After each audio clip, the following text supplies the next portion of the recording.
are the Romanian team, so let's get started.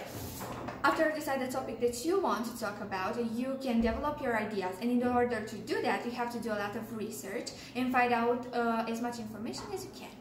The location is very important. You have to choose a place that is quiet and also not very crowded, and it's recommended to let the person you're interviewing choose the place in order for them to feel more comfortable. Okay, so a good thing that you should do is to have backup devices. You don't know if your phone will die eventually, his battery will die, or your any other devices would break or won't have battery. So it's good to have as many devices and an external battery and so many. But another thing that's important for you as an interviewer is that you should write your question in advance and send them to the person that you are going to interview, because you want him to or her to prepare beforehand, just not to be surprised about anything. Alright, so another thing about the questions is that you need to take into consideration that you shouldn't go into any personal or sensitive matters without the person's permission.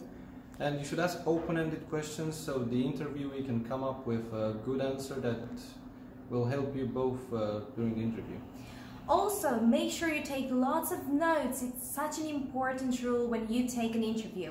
And listen to the answers carefully in order to have a high-quality interview.